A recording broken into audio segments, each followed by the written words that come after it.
E aí, gente, eu trouxe para vocês um caso de um animal que teve um problema digestivo, ele tinha megaesôfago. Lembra que a gente falou na aula de sistema digestivo que o esôfago é um tubo que está ligando lá a faringe ao estômago?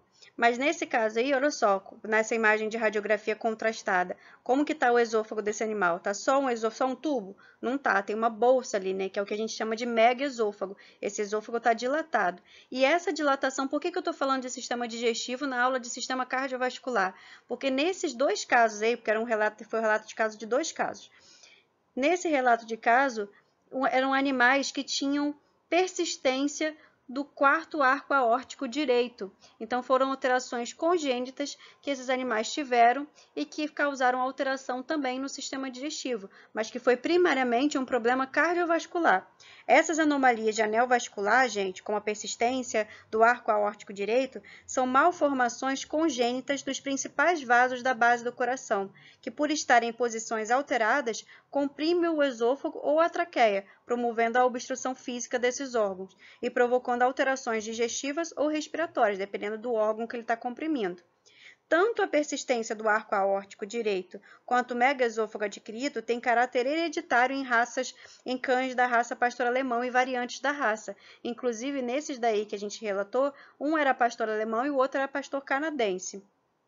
E o diagnóstico se baseia na anamnese compatível e no achado do exame radiográfico contrastado, como vocês podem ver aí nessa imagem, apresentando dilatação do corpo esofágico cranial à base do coração. Infelizmente, esses animais vieram a óbito e essa é uma imagem da necrópsia mostrando a persistência do quarto arco aórtico que está, então, obstruindo, comprimindo o esôfago, causando o megaesôfago cranial ao coração. E nessas imagens vocês podem ver perfeitamente, tanto na necrópsia quanto na radiografia com contraste, esse esôfago extremamente aumentado de tamanho. Lembre-se que o esôfago é um tubo, gente, mas nesse animal está se apresentando como se fosse uma bola, que é a dilatação desse esôfago que a gente chama de megaesôfago. E nesse caso, especificamente, nesses dois casos, esse megaesôfago foi adquirido, né, foi secundário a um problema primário no coração, por isso que está nessa aula de sistema cardiovascular. Quanto às artérias da circulação sistêmica, elas consistem nas artérias que transportam o sangue oxigenado do ventrículo esquerdo para os órgãos e tecidos corporais. A circulação sistêmica se inicia com a aorta, que se separa do ventrículo esquerdo pela válvula da aorta. A parte inicial da aorta se alarga para formar o bulbo da aorta, do qual emergem as artérias coronárias. A aorta ascendente fica do lado direito do tronco pulmonar, antes de se voltar dorso-caudalmente e para a esquerda como o arco da aorta. A aorta ascendente passa caudalmente e alcança a coluna vertebral na altura da sexta vértebra torácica, ligeiramente para a esquerda do plano mediano, e prossegue desse ponto em diante como a aorta descendente. E a aorta descendente, por sua vez, pode ser subdividida ainda em uma parte torácica e uma parte abdominal. Ela passa da cavidade torácica para a cavidade abdominal através de uma abertura no diafragma, que é o hiato aórtico. Não sei se vocês lembram da aula de miologia, lá na disciplina de anatomia 1, no semestre passado. Na altura das vértebras lombares, gente, caudais, elas se dividem ainda em seus ramos terminais. A aorta, gente, é a que está em verde nessa imagem. E agora, gente, eu vou apresentar para vocês alguns dos ramos da aorta. Por exemplo, o tronco braquiocefálico, que irriga os membros torácicos, pescoço, cabeça, parte ventral do tórax e ainda pode ser subdividido em artéria subclávia esquerda, direita e tronco bicarotídeo. Vocês podem ver o tronco braquiocefálico nessa imagem e alguma das ramificações.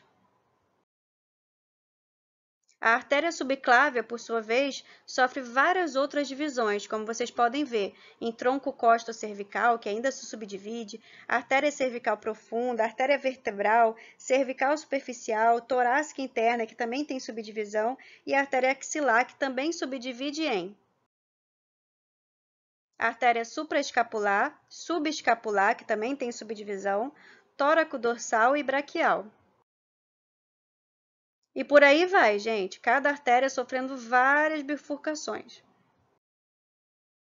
Nesse slide, vocês podem ver como a gente pode fazer para aferir a pressão arterial dos animais, de forma invasiva, como nesse vídeo, ou de forma não invasiva, como na foto, utilizando justamente as ramificações das artérias nos membros torácico e pélvico.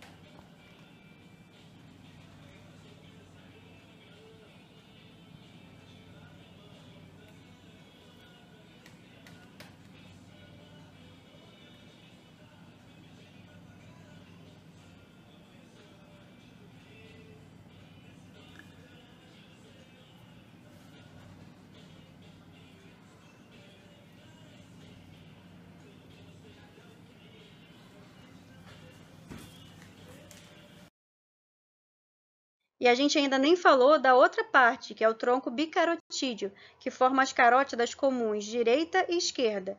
E no caso do cão e do gato, pessoal, essas artérias são separadas, ou seja, sem tronco bicarotídeo. E é claro que essas artérias também sofrem várias subdivisões. Esses são os ramos da artéria carótida comum. Então, a artéria tireoide caudal, cranial, que também subdivide em laríngea, cranial, faringe ascendente, occipital, carótida interna, carótida externa, tronco linguofacial, que tem várias outras subdivisões, ramo massetérico, artéria temporal superficial, artéria auricular caudal, enfim, são várias subdivisões.